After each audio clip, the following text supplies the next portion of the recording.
Samahan niyo ulit kami sa biyahe namin pa norte, pero this time medyo madami na tayong ruta. First stop natin ay sa Pampanga, second sa Bataan, third sa Olongapo, Zambales, fourth sa Pangasinan, fifth sa La Union, and last sa Ilocos Sur. Hello guys! For today's video ay may biyahe ulit kami, kaya naman nag-aayos muna ako ng aming mga gamit na dadalhin. Isa talaga sa mga role ko ay yung mag-impake ng aming mga gamit, at the same time nagluluto na rin ako ng aming kakainin for breakfast and lunch. Mas una akong gumigising kay Boss Andy ng 1 hour para makapag-prepare ng aming kakainin. Malaking bagay kasi na nakakapagbaon kami ng pagkain dahil mas namamaximize namin yung time namin sa biyahe para hindi na siya masyadong abala sa paghahanap kung saan kami pwede kumain. Bukod pa ton, nakakatipid kami ng aming budget. Nice! Past 2 AM ay nakalista kami ng Batangas at dumating kami ng Mexico, Pampanga ng mga around 5 AM. At dahil medyo napaaga kami sa usapan namin nung first client namin na 6 AM ay magsa-stop over muna kami. After 30 minutes ay nagsimula na ulit kami bumiyahe at dito yung first stop namin sa Florida Blanca. At ang second stop naman namin ay sa Orani, Bataan. Nag-service road na lang kami dahil 30 minutes na lang naman ay nandoon na kami sa Orani. Thank you naman sa aming client from Bataan sa 2 tray na salted egg. Buti na lang naging mabilis yung pagda-drop off namin sa first 2 client namin, kaya meron pa kaming allotted time para bumisita sa isang kamag-anak. From Orani, 2 kilometers away lang naman yung Samal, kaya saktong-sakto dahil mukhang kami pa yung manggigising dito sa mga pinsan ni Boss Andy.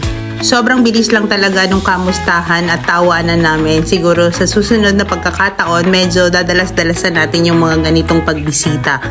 After Bataan, bumalik na ulit kami sa expressway at dito na kami dumaan papunta sa Zambales. Bungad lang naman ng Zambales yung third drop-off namin. Actually, dito lang siya sa bandang Olongapo. Almost 1 hour lamang kami dito sa Zambales at bumiyahe na ulit kami pabalik ng expressway. Naghahanap sana kami ng spot sa bandang Subi kung saan pwede kaming kumain, kaso wala kaming nakita, kaya dito na lang kami sa stopover sa expressway. Mabilisang breakfast lang at tingnan nyo naman to si Boss Andy. Itlog na nga yung ulam, magbubukas pa yan ng salted egg. Tingin ko naman ay kahit isang linggo kami nasa biyahe, malayo kami sa gutom.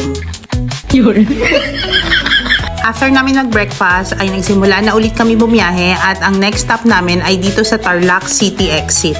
After ng drop-off namin sa Tarlac City ay nag-exit naman kami sa Rosales, Pangasinan.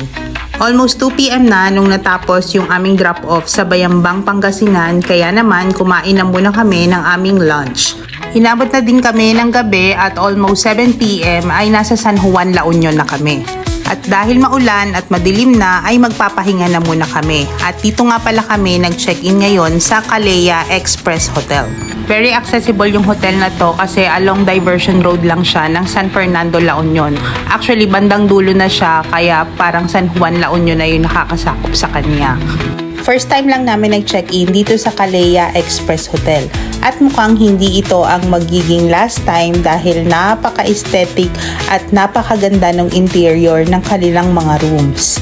Pero kung ikukumpara to sa mga accommodations na usually na pinagsistay-inan namin, kapag napunta kami sa San Juan, La Union, malayo to sa beachfront. Kailangan nyo pang sumakay ng tricycle if wala kayong sariling sasakyan. Meron din silang in-house restaurant dito sa Calea at dito na lang kami umorder ng aming food dahil pagod na din kami at tinatamad na kami lumabas. Order lang kami ng chicken wings at buti na lang allowed naman kumain dito sa rooms kaya hindi na kami kailangan bumaba. Habang kumakain ng dinner ay kausap namin yan sina inay, kaya naman tingnan nyo, tawa kami ng tawa dahil kung ano-ano mga pinagsasasabi ni inay. After namin mag-dinner ay natulog na din kami dahil sa sobrang pagod. Kinabukasan, sinadya naming medyo tanghali na kami gumising dahil medyo malapit na naman yung last drop-off namin. Buti na lang maganda na yung panahon ngayon at hindi na naulan. Around 7:30 AM na yan at ako na lang muna ang unang magsha-shower dahil ayan si Boss Andy nagpapahinga pa. Plus points nga pala dito sa Calea Express Hotel dahil sa kanilang napakagandang comfort room. After ko mag-shower ay bumangon na din si Boss Andy para siya naman yung maligo. After namin gumayak ay hindi muna kami nag-check out dahil kakain muna kami ng breakfast. Buti na lang katabi lang ng Kalea Express Hotel yung Jollibee, kaya naman naglakad na lang kami papunta dito. Around 9 AM na yan, kaya naman nagmadali na din kaming mag-breakfast dahil pupunta pa kami sa Ilocos Sur.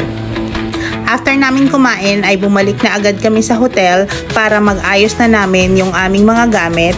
Si Boss Andy naman umuna na siya sa pagbaba dahil ako magpa-process pa ako ng check-out.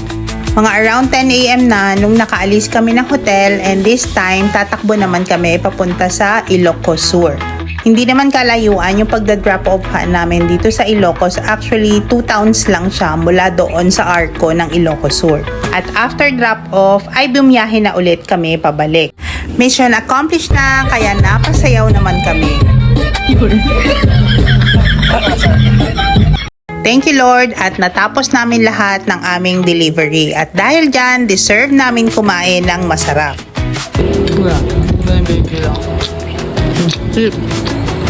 Crispy pala.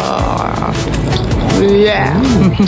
Bumili lang din muna kami ng iced coffee pampagising bago kami pumasok ng T-Flex. And that's all for today's video. Thank you for watching. Bye!